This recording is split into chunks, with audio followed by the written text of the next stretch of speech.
Food Services Blue Mountains. I'm one of our Cook and Connect facilitators, which is one of our NDIS programs. And today we're going to do a sort of springtime menu for you to learn just a really quick meal, and literally it will take you half an hour at home. We're going to do it in an odd order.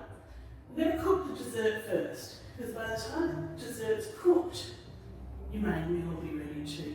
So you don't have to fuss around. Everything's done. You sit down and enjoy. Okay. So as you'll see, you've all received your recipes. We're going to start with our Passionfruit Tart. Okay. Ingredients are 3/4 cup of cream, 1/4 cup of caster sugar.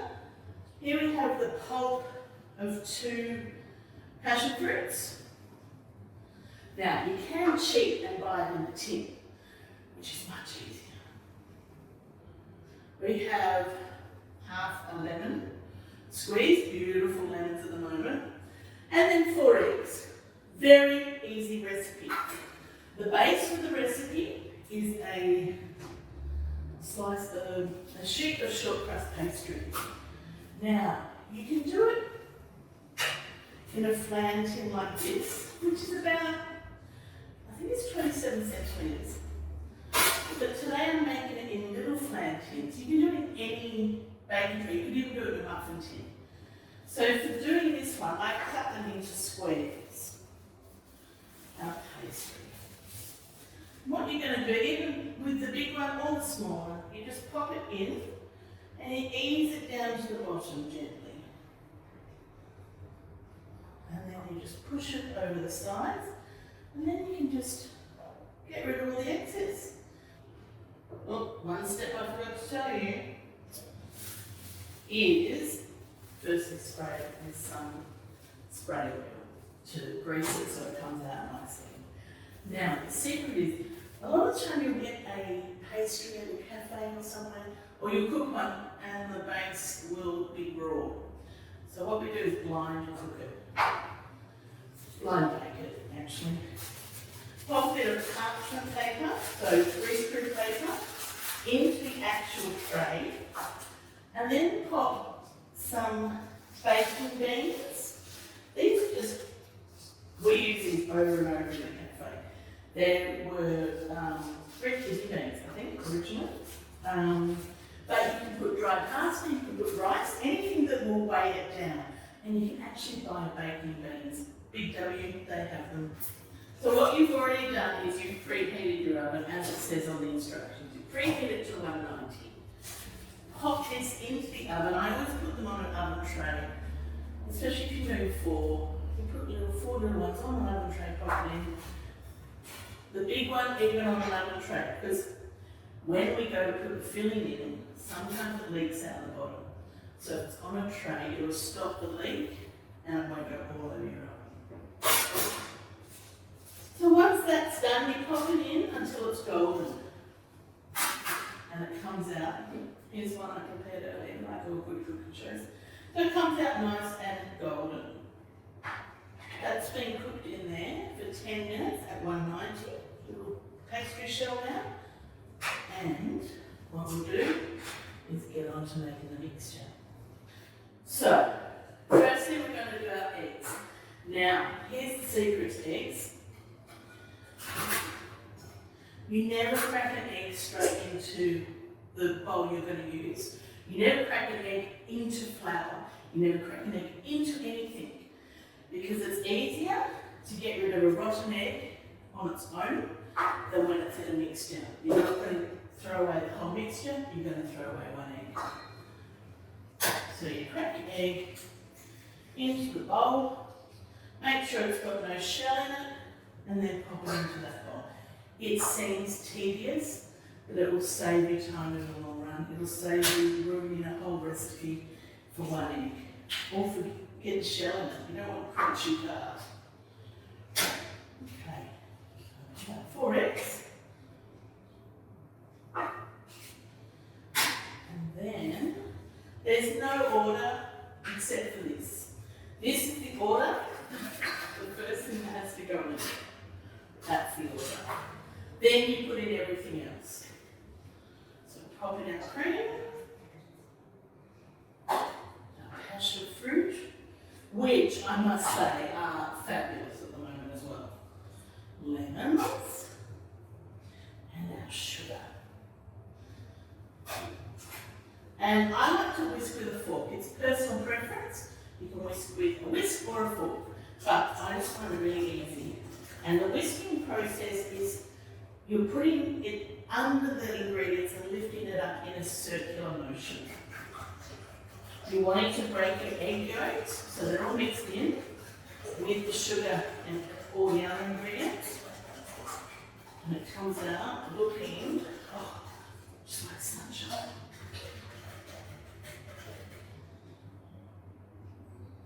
That's beautiful, beautiful little drops of sunshine. Then, sometimes I'll do this in a jug because then you can pour it into the tart case or you pour it into the little tart cases. But we're going to do it, just pour it from the bowl today. And it will rise. So I've just filled it almost to the top, and then we pop it in the oven. You turn the oven down to 180, and it's 180 if it's not fan forced. It's 160 if it's fan forced. You'll see a lot of recipes that say 190, and you're like, oh, is that fan forced or not fan forced? If you have a fan-forced oven and it says 190, you always just minus 20 degrees. 20 degrees is the difference with a fan-forced to a non-fan-forced oven. So once all that comes out, you can plate it up. Here's one we prepared earlier, as always. And you have a beautiful little rustic springtime tart.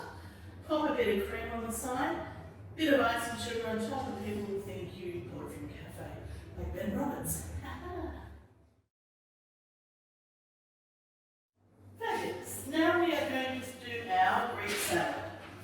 So that's, it looks like not many ingredients, but you will be surprised at the amount it makes.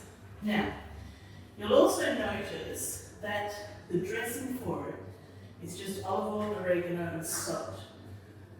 The salt brings out the juices of the tomato, and with the olive oil and oregano, it just melds the flavours of the vegetables and everything really well without overpowering it. But if you want to add an acid, as in lemon, white wine vinegar, or just normal vinegar, I wouldn't put balsamic vinegar.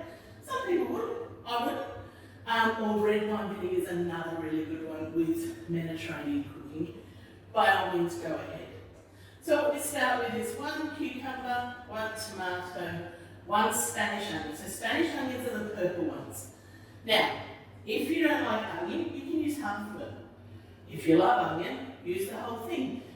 This is quite a big one, so I'll probably just cut up half of it today.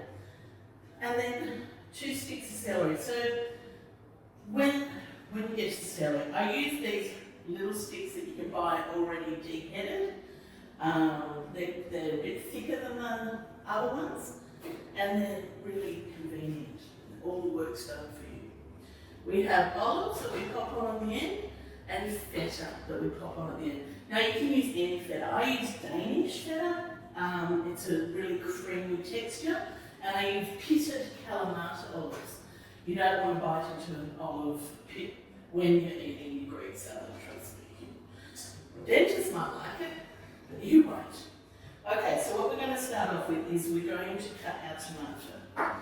So you cut the top bit off, and then we cut it in half. And what you're going to do is put the flat side onto the board. That way, when you're cutting it, it's not going to roll around.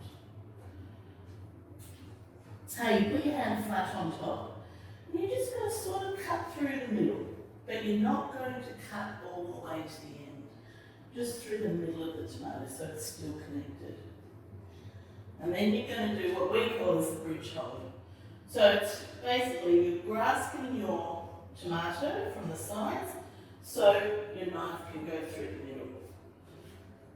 And you're going to do 2 cuts down. And then you're going to cut across it.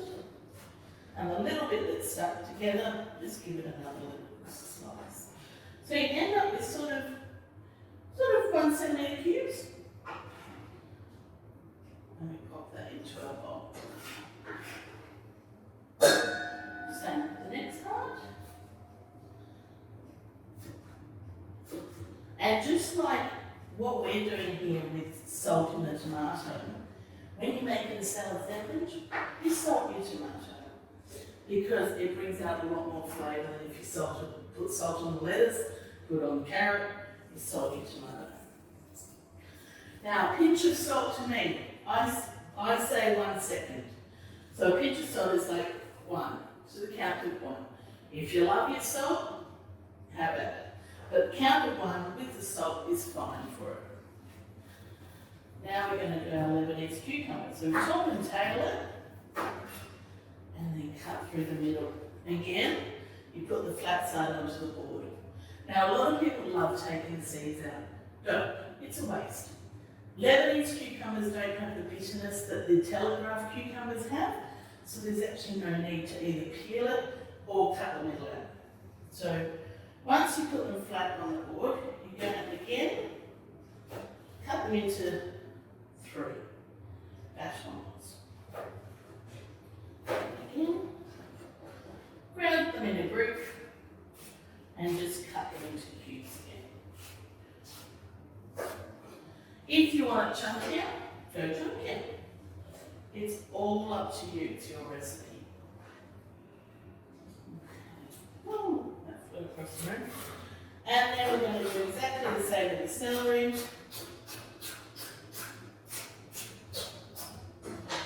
And pop it in.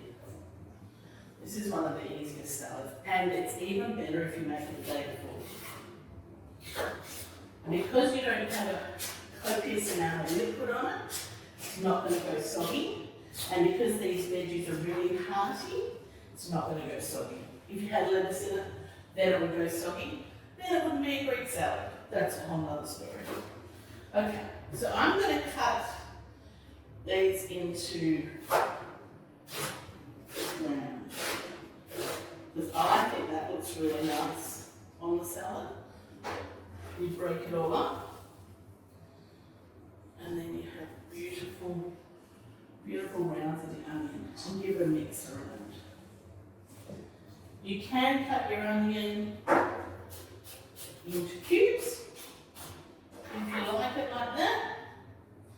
We'll just add that. Why not? Waste not one. Okay. Got that in there. We have already salted it. Now you put the sweet, which I've done 3 seconds basically. So 1, 2, 3. If you want more olive oil, pop a little bit more in. You don't need too much. And again, a pinch of oregano. That's a big pinch. Now, if you have oregano in the garden, by all means use that. It's beautiful. The flavours are different. But this is just as good if you don't have that in the garden. Give it a mix together. And when we plate it is when we add our olives and our feta. Now, we will make a Dijon chicken. That is, now you've done your Greek salad, we're going to do our chicken. Now, we do our chicken at the end because you do not want to cross-contaminate. You do not want to cut raw veggie after you've cooked raw chicken, cut raw chicken. It'll just give you a nice bit of a stomach bug the next day. So, what we're going to do, we'll grab our chicken breast. Now, on the recipe for 2 people, it's 200 grams. Now, this chicken breast is 280 grams. The recommended portion size is 100 grams of protein. So this will shrink down. You'll think it's not much, but once you have it with your salad, it will fill you up. So what you're going to do is you're going to get your chicken, And from the thicker end, you see it tapers off down to the bottom. From the thicker end, you're going to start your cut through. So we're going to be butterflying it and then slicing it into 2 segments. So you pop your hand on top to secure it. And you push down quite hard. Like I'm pushing down pretty hard on that just to secure it. And you start cutting through. Now, a lot of the time at this point, people start angling their knife and they end up with uneven slices. But you don't. Keep it straight. Keep it straight, as straight as you can. And then you've got it butterflied. We're just going to cut through that. And we have 2 segments.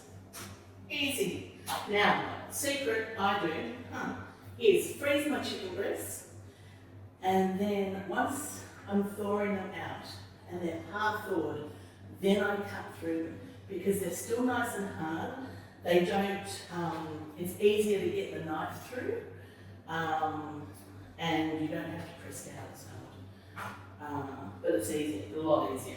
Anyway, so what we're going to do now, for this one we have 1 chicken breast, 200 grams, half a lemon, which we've segmented, so we've cut it into pieces, taken the skin and the pith off. The pith is the white part. Cream is 150 grams, 150 ml, sorry, which is around half a cup. And then 2 tablespoons of Dijon mustard. So we're going to pop some oil into our pan here. You want to be pretty liberal with the oil, and once the oil starts dancing, as I say, which means moving around the pan, you know it's hot enough to pop in. So we're going to pop our chicken in, and you'll hear that sizzle. You don't want to put too much oil, but you want enough so it doesn't stick.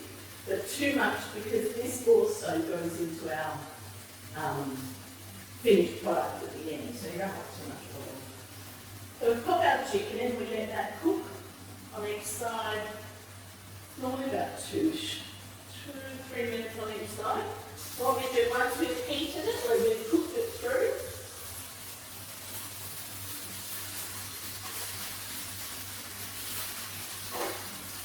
again, it's a really easy recipe. Everything just gets chucked in, and when it comes out in the end and you serve it up, people are just going to be amazed. So it's so easy. People get very confused by cooking, very overwhelmed by cooking. But when a recipe is broken down, it's really easy just to follow it that way. So if you have a recipe at home from a cookbook that you find is just too daunting, break it down. Break it down into different segments, and then it should help you. And once it's browned on both sides and almost cooked all the way through, that's when we're going to add our lemon segments and our cream and our 2 tablespoons of Dijon mustard. Now, if you don't like Dijon, which some people don't, you can add seasoned mustard. Works just as well. You wouldn't do this with any other meat. You could try with fish, but I would stick to chicken. Definitely not steak or anything like that. They're too overpowering for a cream lemon recipe. Some people would do it with veal, but the mixture with the chicken, it just is a match made in heaven, really. So turn it one more time, and then I'm going to add our ingredients. So, 11 segments, and you will be amazed at how much half a lemon, how much flavour it gives you. And you get these little pops of the lemon segments as you're eating it, and it's just amazing. And if you notice, we're not adding salt and pepper. You can add, if you like salt and pepper in, you can add salt and pepper in, but it doesn't mean that there's enough saltiness and flavour within the mustard. You don't need salt and pepper. So you just give that, break up all your mustard in there, mix it in with the cream, and then what we do is we let it cook for a little bit to thicken, and then we plate it and eat it and enjoy it. It's like a beautiful spring menu, this. So quick and easy. When we can entertain again, it'll be fabulous to have for guests coming over. Really easy to make. You can pre-cook it. You can pan-cook the chicken beforehand, and when they sit down to eat, you give just a minute. Take 2 minutes. Put it all in the pan. Pop it onto the plates, and you're done. You don't have to spend your whole time in the kitchen. Okay, so that's cooking, and the sauce is thickening up, so you want the sauce to be nice and rich. So as you'll see, it's nice and thickened now. And what we're going to do, grab our plate over that we've popped our salad on. You'll notice I've plated it with the feta cheese and the olives. Just fine.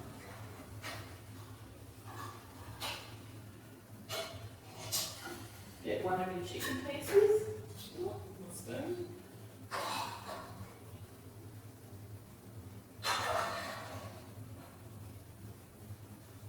Pop your sauce on it, and then you've got enough sauce left in there for your other piece. Where you got that. And there you go, beautiful Dijon chicken with Greek salad. And you could add a little beautiful piece of black cockatoo bread, and it would go wonderfully. And enjoy.